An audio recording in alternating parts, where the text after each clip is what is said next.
after you go. I feel bad for your patients on Mondays.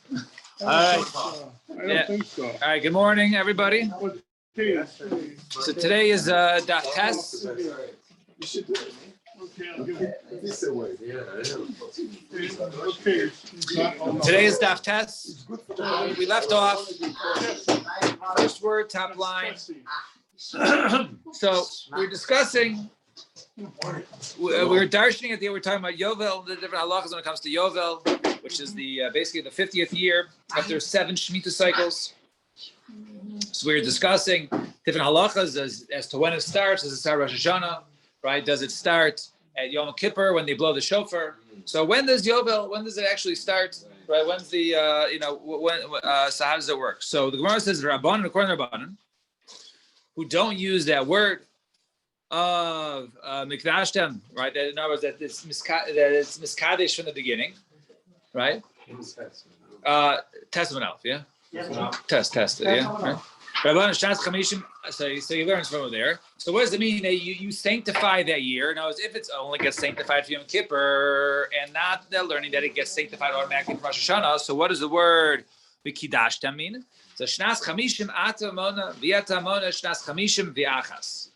You only count it as year 50, but you don't count it as year 50 and 1. In other words, so according to Rabbi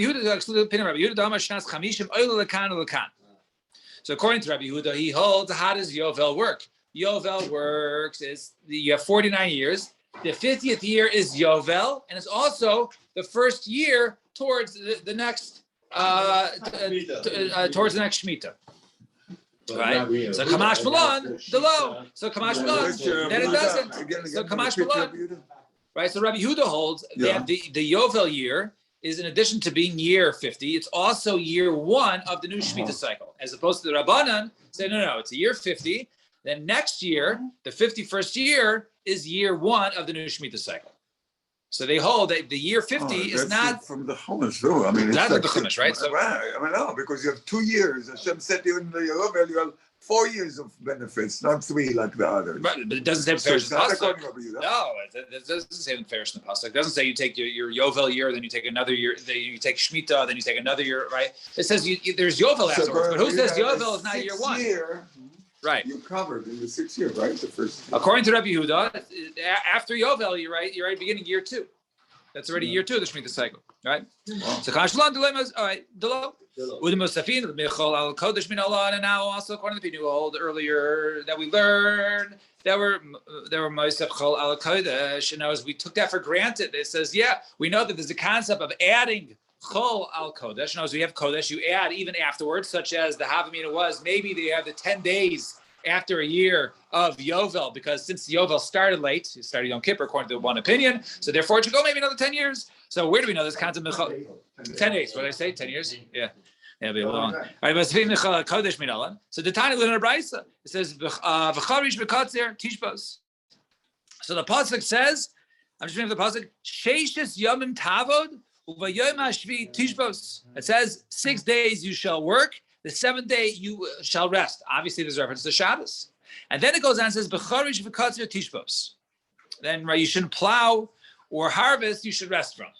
So how do you learn that pasuk? So some want to learn the pasuk over there. It's not we don't need it for Halacha Shabbos because you know Halacha Shabbos. So why is it talking about harvesting and plowing? It must be referring to something else. It must be referring to Shemitah.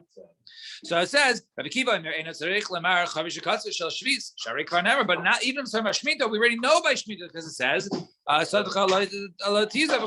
you should not go ahead and plant your field. Ella, rather, what does it come to teach you?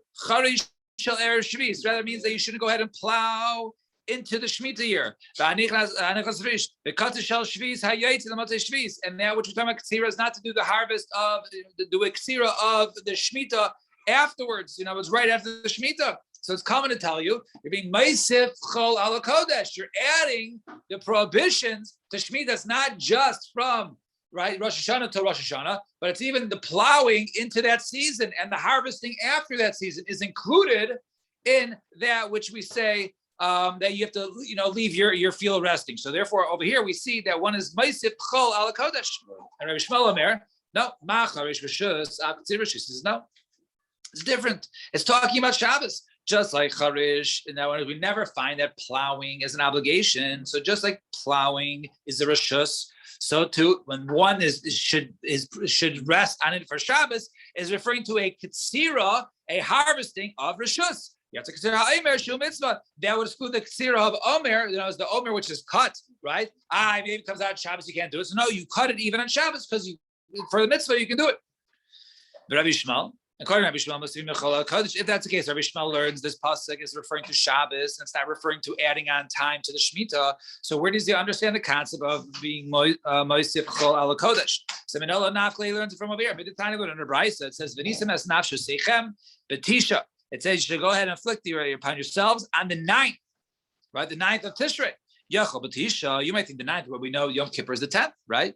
So Talmud Leimar, therefore it says Be'erev in the evening. So Be'erev Yachol B'tisha. If it says in the evening, it's the 9th in the evening, it was the night before the 10th, right? When it gets dark, you might think when it gets dark, Be'erev Yachol B'tisha, only when it gets dark. Talmud Leimar B'tisha, therefore it says in the 9th. Okay, sad. How so? Maskil Misana Mibad Yom, right? You should go and you should begin your fast from before it gets dark. So in other words, if the day ends at 6 o'clock or whatever, so you start your fast at 5:50, you start earlier. You're Maisif Chol HaKodesh, and this is from the pasuk where it says Tisha, right? Because we know it's really the 10th of Tishrei, not the 9th. So okay, it's so we see from here that one is Maisif Chol HaKodesh. So ainly Yellow B'Knisa. So I only know going into it or your Maisif Chol in front of. How do you know afterwards? You should add a little bit. Talmud Leimar says me'erev ad erev.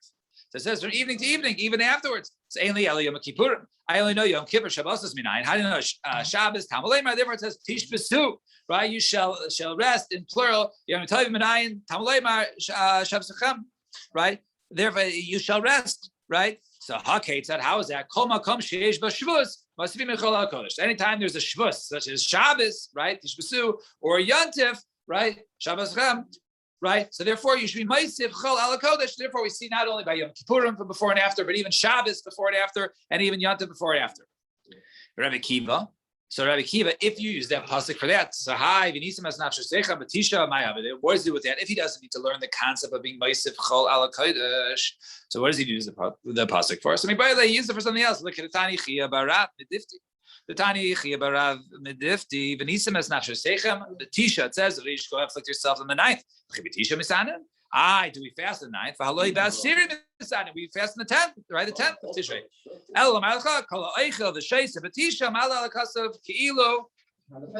Turn the page.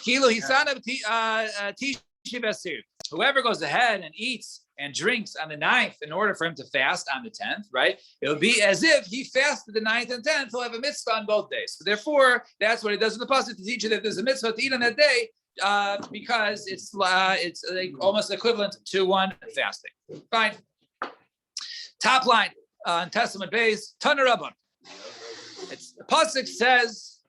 Now this pasuk over here, it's Vayikra Chafei pasuk Yud.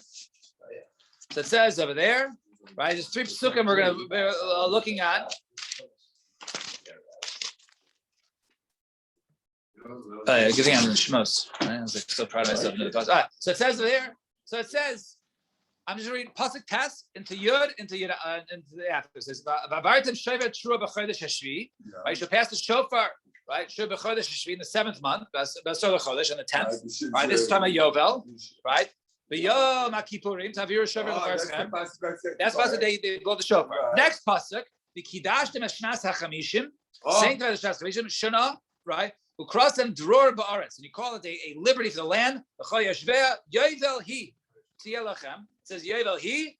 Then it says v'shavtem ish el chuzaso, and people should return to their ancestral lands. V'ish el mishpachto tashu. People return to their families. Fine, that's a pasuk there. Now, Tanur Rabbanan. Let's see it. It says Yovel he. It is Yovel.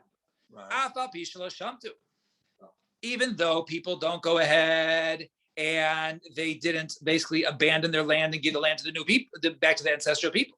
So in other words, it's Yovel he. In other words, it's Yovel whether or not you like it, whether or not you follow the proper precautions. You're supposed to return the land. You're supposed to set the slaves free. You're supposed to blow the shofar. So even though I didn't go ahead and return the land, Even though I didn't blow the shofar. Maybe you think that if I didn't go ahead and send the servants, the avodim back, it's still maybe you think if I didn't go ahead and send them home, it's still okay.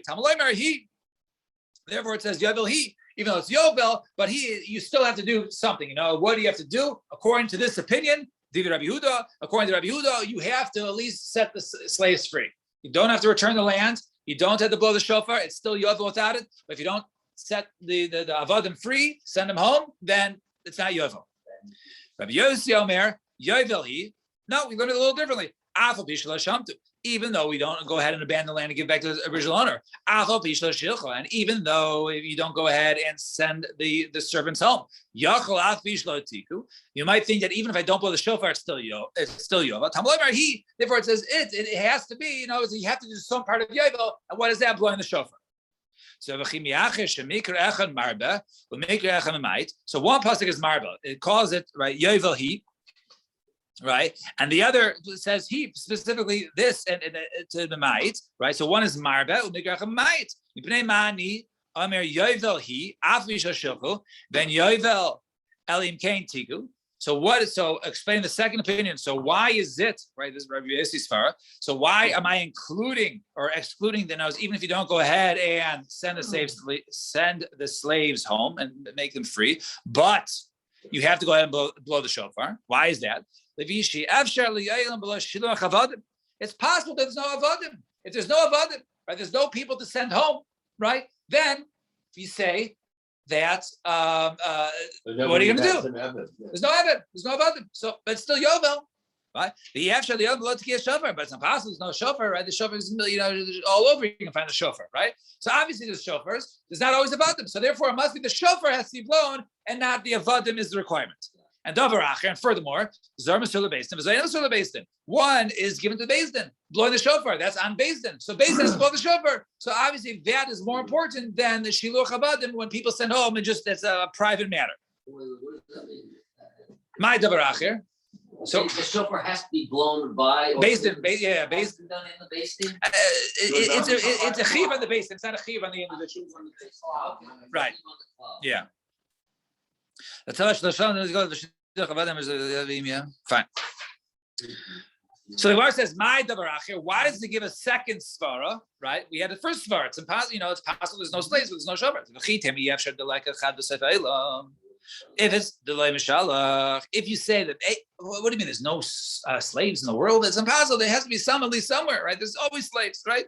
So because this one is sent to Beis Din, and this one is an obligation on Beis Din, and this one's not an obligation on Beis Din. So therefore, that's why I gave it a davar acher. That's why I gave a second reason. Fine. So that was Rabbi Yossi. So Pish Rabbi Yossi the time. It makes sense. Okay, we understand Rabbi Yossi. He explained the shita. In other words, there's one pasuk that's marba. It's one pasuk that's a might. One's inclusive, one's exclusive. So we include that you have to blow the shofar because that's a Beis Din and that's always available versus avodim, which is either a private matter or there's not always slaves. El Rabbi Yehuda, according to Rabbi Yehuda, my time. What's the reason? So Omar Akra, the pasuk says, across the door baratz, right? You call a liberty to the land. The ksaver mikra nidrash lefanav avlo lefnei fanav.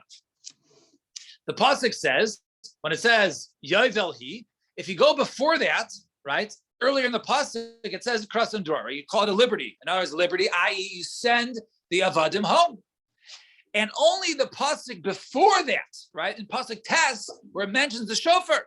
So in other words, that which we say you have to do, Yovel he, is the words right before it, which is ukrasam dror. Right, you call it right. You call it a dror. You call it we'll soon see. Living freely. Right. So the living freely part that has to be done, but the part before that, the pasuk before it doesn't have to be done, which is referring to the tkiyah shover. And therefore we don't darshan only that which is in front of it, i.e., the setting free of the avadim, but not blowing the shofar. The kuli alma, nevertheless, dror lashon cherus. Everyone holds dror is lashon cherus, freedom. I'm mashma, and where do you see that? The tiny ein dror lashon cherus, right? So we learn about it because the word dror means cherus, And now Rabbi Yehuda, my lashon dror. What does it mean, dror? The people who dwell in dwelling places, they are free to travel around. So people are free. There's freedoms, right, to travel around. That's called dror. So dror means that these, an eved is not free, right? When you make them free, then, or when you set them free, that's when that's when you said ukrosim dror baris. And Amr Rabbi Chia Bar Rabbi Yechanan Zodi Rabbi Yehuda. Rabbi Yasi. This is the opinion of Rabbi Yehuda. Rabbi Yehuda and Rabbi Yasi. That is you have to do one of them, either blow the shofar or you have to set the servants free, but you don't have to do all the others. The Chachamim say no. They hold all three are ma'akim. You have to blow the shofar. You have to return the lands to the original ancestral owners, and you have to go ahead and send the avadim, send the slaves home. Ksavri. Mikra nidrash lefanav. In other words, he holds that we darshan before it. In other words, we darshan, he has to be cross and drawer in order to be yovel. In other words, you have to send the slaves free. And the one even before, i.e., the pasuk before, which talks about blowing the shofar. And also afterwards, where it says, right, the shoftem ish also, and return people to their ancestral land. It says yovel. It's yovel, even if whether you like it or not, it's called yovel, right? And therefore, even if you don't do what you're supposed to do, is yovel. It means even yovel applies to chutzlaretz. What do you mean? It says ba'aretz. It says it comes to teach you bisman shenoig d'roi ba'aretz. When there's droi ba'aretz, noig b'chutzlaretz, then also you have to go ahead and free the people in the chutzlaretz. Bisman shenoig ba'aretz. However, if there is no yovel ba'aretz, then ain't noig b'chutzlaretz. Then there is no yovel b'chutza la'aretz. Fine. 2 dots. Ulanatia, and then we said when it comes to natia, comes saplings, right? So those when it comes to Netaravai and then the Orla, right? So that's when we have, that's when we see that Tishrei is the Rosh Hashanah for it. So it says why? So Midalan, how do you know? For Orla, the pasuk says Shalosh Shanim Arelim. For 3 years it's Orla. You can't touch it at all. It's prohibited. Uksiv, Ubishan, and Reviz, right? And it says in the 4th year it's not the Ravai. You have to go ahead and redeem it either in the Yerushalayim or redeem it for something else to take Yerushalayim money. The Yoleth Shana Metishrei. And then Xer Shabbat says over here, B'Shana Harvis. And with it over there, but it says Tishrei Kasiv May Reishis Hashana. It says the word Shana there. And just like Shana over there is referring to Tishrei, so it's over here, the new year, the 4th year is Tishrei. The Ligmar Shana Minisan. Why don't you learn from Nisan? So the Chsiv Rishon Ulach Hamluchat Shana. Why don't we learn from Nisan that we saw earlier? Because it says Rishon Ulach Shana. It says the word Shana. So Gemara gives the same tears as we saw last time. Done in Shana She'eni Machadashim, Mishana She'eni Machadashim. Right? We learn a case where the pasuk just says Shana from a case where it only says Shana and doesn't say Chodesh at all. Then done in Shana She'eni Machadashim, Mishana She'eni Machadashim. But we don't learn a pasuk where it says Shana from a place where it says Shana and Chodesh. That is not as similar, and therefore we'd rather learn from Shana U Shana. All right, we'll stop here at the 2 dots. Everyone have a wonderful day. When you come back.